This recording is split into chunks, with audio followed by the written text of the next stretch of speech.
लेकिन सुरेंद्र राजपूत जी, पहले आप ये बताएं कि क्या कांग्रेस पार्टी इस समय सोच रही है कि इस पूरे, क्योंकि एक नोटिस का भी समय दिया गया है इस यूनिवर्सिटी के हिसाब से, क्या आप स्टूडेंट्स के बारे में सोच रहे हैं? क्या आप पॉलिटिक्स के बारे में सोच रहे हैं?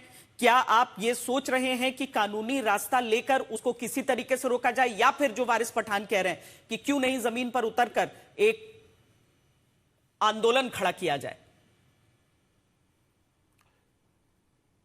श्वेता, हम सबके बारे में सोच रहे हैं। मुझे अच्छा लगा आपने सारे ऑप्शन बताए और बगैर किसी लाग लपेट के बताए।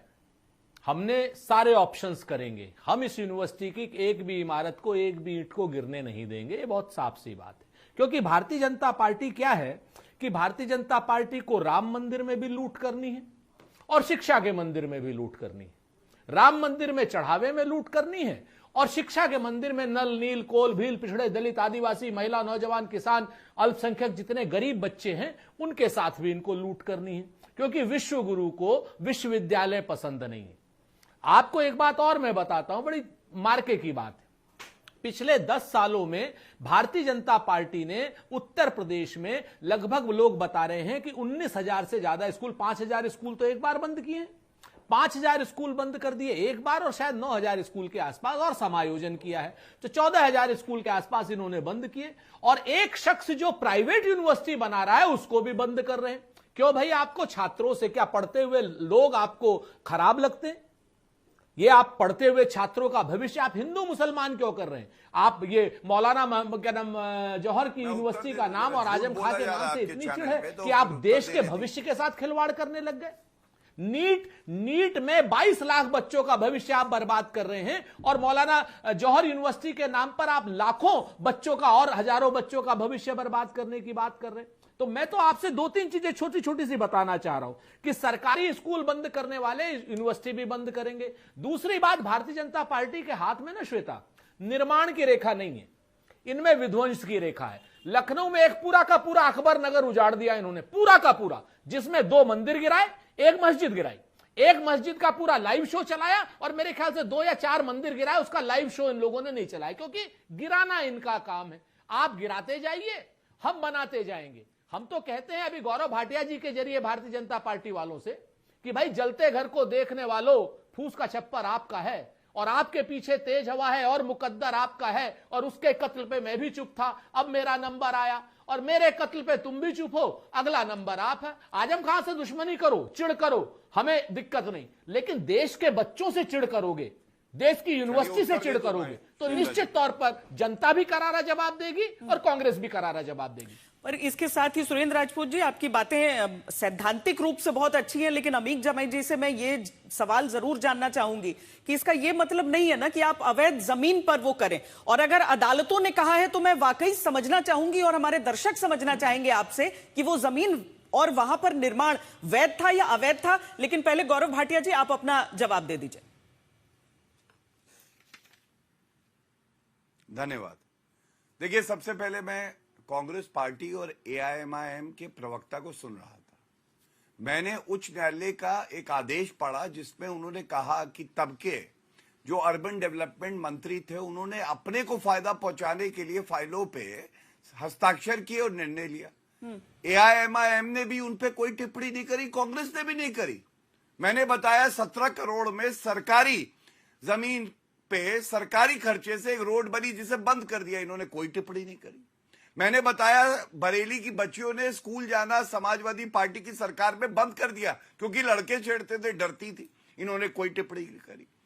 इसीलिए कांग्रेस का यह हश्र है, 403 में 2 सीटों पे है। लेकिन मैं ये जरूर कहना चाहूंगा और बड़ी जिम्मेदारी से कहना चाहूंगा, समाजवादी पार्टी की सरकार थी, 1200 करोड़ रुपए, 1300 करोड़ रुपए कब्रिस्तान के लिए, 200-250 करोड़ रुपए हज हाउस के लिए, और बरेली की बच्चियां पढ़े ना, इसी तरह से बाकी जिलों में भी हाल था। आज मैं आपको जानकारी दे रहा हूं, जो बेसिक एजुकेशन है उसमें 2 करोड़ हमारे जो छात्र हैं उन्होंने नामांकन करके जो है पढ़ना शुरू किया है। यह है स्कूल चलो अभियान। मुफ्त किताबें देंगे, बस्ते देंगे, यूनिफॉर्म देंगे, जूते देंगे, ये भी हमने शुरू किया है। 77 हमने गर्ल्स हॉस्टल खोले हैं, करीब 700 हमने नए हाई स्कूल और इंटर कॉलेज खोले हैं। मैं एक बात कहना चाहता हूं, आज चर्चा का विषय ये नहीं है। चर्चा का विषय ये है, कोई केवल अपने आप को मुसलमान कह के विक्टिम कार्ड खेले और गैर कानूनी काम करे, किसानों की जमीन पे कब्जा करे, न्यायालय कहे खाली कराओ, सरकार अपना काम करे, तो ये आके कहते हैं कि प्रताड़ित किया जा रहा है मुसलमानों को। इस पे हमें कोई उत्तर नहीं मिला है और ये चिंता का सबब है। और मैं एक दलित, इन्होंने शब्द कहा तो मैं जरूर उस पर एक टिप्पणी करना चाहता हूं। अगर दलितों से इतना प्यार आपको है तो आजम खान ने दलितों की और किसानों की जमीन हड़पी है, 14 एफआईआर है, नंबर दे दूंगा।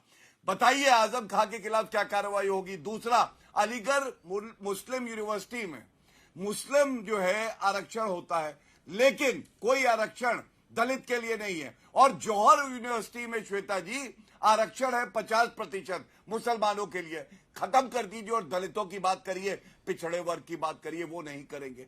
ये जो दोहरी राजनीति है, इसी वजह से जनता ने इन्हें सेवा करने का मौका नहीं दिया। 10 साल से समाजवादी पार्टी भी चुनाव जीत नहीं पाई। जनता के पास वापस आवेदन पहुंचने वाला है राजनेताओं का। लेकिन अमित जमे जी, आपसे पहले रोहित सिंह भी चूंकि हमारे साथ जुड़े हुए हैं, जल्दी से रोहित जी आपसे मैं समझ लेना चाहती हूं कि क्या इसकी पॉलिटिकल टाइमिंग पर भी सवाल उठना चाहिए? देखिए, राजनीतिक टाइमिंग पर तो सवाल उठेगा कि नहीं उठेगा, यह जनता तय करेगी।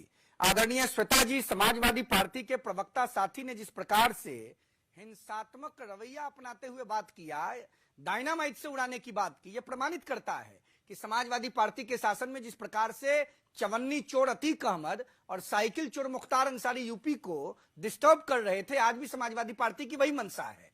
दूसरा प्रमुख बात, जिस प्रकार से समाजवादी पार्टी के प्रवक्ता साथी ने धमकाते हुए उत्तर प्रदेश के मुख्यमंत्री और सनातन धर्मावलंबियों को कहा कि चिंता मत कीजिए, हम सरकार में अगर आ गए, जो आना इनको नहीं है, तो गोरखनाथ मंदिर के सभी आश्रम को हम लोग ठीक कर देंगे। इनको पता होना चाहिए गोरखनाथ मंदिर में जो परंपरा है वो त्रेता काल की है। आप गोरखनाथ मंदिर के संदर्भ में बोलकर इस देश और दुनिया के सनातनियों को टारगेट कर रहे हैं। समाज और सनातन आपको माफ नहीं करेगा। अब आइए आजम खान साहब के अल जौहर यूनिवर्सिटी के बारे में। क्रिमिनल्स के राइफल, बंदूक 47 और 56 के प्रभाव पर स्वर्गीय मुलायम सिंह यादव के पुत्र अखिलेश यादव जी के मुख्यमंत्रित्व काल में दलितों और पिछड़ों के जमीन पर जबरन कब्जा करके पाकिस्तान, अफगानिस्तान और इंडोनेशिया की मानसिकता को बढ़ावा देने के लिए भारत की पवित्र धरती पर जो विश्वविद्यालय बनाया, अगर उसमें अवैध कागज पर बिल्डिंगें बनी हैं तो गिरेंगी कि नहीं गिरेंगी? निश्चित गिरेंगी। पूज्य बाबा साहब अंबेडकर के संविधान के प्रावधान के आधार पर कठोर कार्रवाई होनी चाहिए। चौथा प्रमुख बात, जब काशी में बाबा विश्वनाथ जी का मंदिर बन रहा था तो कई मंदिरों को वहां से विस्थापित किया गया और एक बड़ा परिसर के निर्माण के लिए त्याग करना पड़ा। किसी ने चू नहीं कसा। उस समय समाप्तवादी पार्टी के अगुआ और स्वर्गीय मुलायम सिंह यादव जी के साहेबजादे कहां थे? मौलाना अखिलेशुद्दीन साहब। आज उनके दल के लोगों का छाती काशी वाला, काशी के समय तो काफी हंगामा हुआ था इस बात पे। रोहित जी, खान साहब जेल में सड़ रहे हैं। हाँ, नहीं, मैं आ रहा हूं उस मुद्दे पर। आदरणीय श्वेता जी, आप देश की बड़ी पत्रकार हैं, 20 सेकंड और दीजिए। ठीक है, ज्यादा समय नहीं लूंगा। आजम खान जेल में सड़ रहे हैं, समाजवादी आजम खान जेल में सड़ रहे हैं, पूरा परिवार छाती पीट रहा है। कुंभ की धरती पर और माघ की धरती पर अखिलेश यादव। और दूसरी चीज है कि ये मौलाना अखिलेशुद्दीन टाइप की चीजें मत बोलिए। और वैसे थोड़ा रोहित जी देखिए, एक चर्चा है और विनम्रता के साथ मर्यादा में रहकर बातचीत होनी चाहिए। ये सब शब्दों का इस्तेमाल मत करिए। आप तथ्यों के साथ बात कर रहे हैं, वहां तक सही है, लेकिन शब्दों के चयन पे थोड़ा सा सोच लीजिए। अमीक जमे जी, ये बताइए कि एक तो जो गौरव भाटिया ने आपके ऊपर आपसे वो तमाम सवाल पूछे हैं, उसके साथ हम बात आजम खान की कर रहे हैं। मतलब 14 मामले रहे, 16 मामलों में फैसला आया उनके ऊपर जो रहे, उसमें 8 में दोषी पाए गए, 8 में छूटे। ऐसा नहीं है कि कोई हम समाज सेवी व्यक्ति की बात नहीं कर रहे हैं यहां पर, जिन्होंने वो निर्माण करवाया, जिसके सामने जो सड़क है उसको लेकर आज तक विवाद यहां पर बना हुआ है। मैं इस बात को लेकर जरूर है कि ठीक है, क्या एक शैक्षिक संस्थान है, क्या किसी विकल्प पर सोचना चाहिए, सीधे क्या आपको बुलडोजर भेजना चाहिए या बुलडोजर का नोटिस, ये सारी चीजें परिचर्चा में हो सकती हैं। लेकिन क्यों अवैध निर्माण? क्यों अगर 2 इमारतों के लिए आप इजाजत ले सकते हैं, बाकी जो इमारतें हैं वहां पर खड़ी हुई अगर अवैध हो तो क्या यूं ही छोड़ दिया जाए? श्वेता जी, मैं 2 बहुत छोटी बातें मैं आपसे कहना चाहता हूं कि जब आजम खान साहब की जौहर यूनिवर्सिटी बनी तब जिला पंचायत को अधिकार नहीं था नक्शा पास करने का। आरडीए बना 2017 के बहुत बाद में जाकर, तो जाहिर सी बात है तब तो नक्शे का कोई प्रोविजन नहीं था। इस तरह से मैंने कहा कि लखनऊ में 90% भवनों के नक्शे नहीं है। रामपुर का डीएम का बंगला जहां से ये आदेश पारित हो रहा है मुरादाबाद होते हुए, उसका भी बंगला नक्शा पारित नहीं है। तो हमारा ये कहना है कि देखिए, हमारे नेता आदरणीय अखिलेश यादव जी, हम पिछड़े लोग, दलित लोग, मुसलमान, हम हजारों साल से ये अपमानित जो शब्द है ना, ये जो जोकर बैठे हैं हमारे भाटिया जी के साथ, जो कोई आए हुए हैं, रोहित सिंह साहब हैं, अरे तुम चोर चुरकटो, तुम्हें तो हिम्मत नहीं है कि मुख्यमंत्री योगी आदित्यनाथ पे सवाल उठाओ। रामधन चोरी हुआ, अमीन जामे जी, रामधन किसी रजनी ने चोरी नहीं अमीन किया, जामे जी, डकैती जैसे नहीं उनको किया। मैंने शब्द की मर्यादा तुम्हारी की बात हिम्मत कही थी नहीं कि है, चिरकुट जैसे शब्द ना औकात बोलो। नहीं है रामधन पे सवाल करने का। मेरे नेता माननीय अखिलेश यादव जी, अरे हम पिछड़े लोग, हम जानते हैं क्या समझते हो। हम पिछड़े लोग यादव समाज के बारे में, तुम्हारे जैसे जातिवादी गिरोह के लोग, तुम नाटजी लोग क्या समझते हो, हमें कोई गलतफहमी नहीं है। हमें कोई गलतफहमी नहीं है कि तुम जोकर हमारे पिछड़े समाज से आए हुए देश के, दुनिया के सबसे बड़े पढ़े लिखे पूर्व मुख्यमंत्री को, माननीय अखिलेश जी को क्या समझ। ये चर्चा का स्तर होगा। ठीक है, मुद्दे पर रहिए। ये स्तर होगा। ट्रोल लाने की रोहित जरूरत पड़ रही जी, है। रोहित जी, अमीन जमे जी, हम लोग वापस मुद्दे पर आते हैं। अमीन जमे जी, आप इस बात का स्पष्टीकरण दें। अवैध है तो क्यों ना उस पर कार्रवाई? 20 हाँ, सेकंड जी। 20 सेकंड देखिए, मैं 20 सेकंड दीजिए। मैंने इसलिए जिम्मेदारी से कहा है कि बार बार बुलडोजर नहीं, मुख्यमंत्री जी को चाहिए कि डायनामाइट से उड़वा दें, कि उन्होंने शिक्षा का मंदिर नहीं चाहिए, उन्हें 2,500 बच्चों का भविष्य नहीं चाहिए। यही हमारे गृह मंत्री अमित शाह जी, आजम साहब के ऊपर दबाव पड़ा कि वो भारतीय जनता पार्टी में शामिल हो जाएं।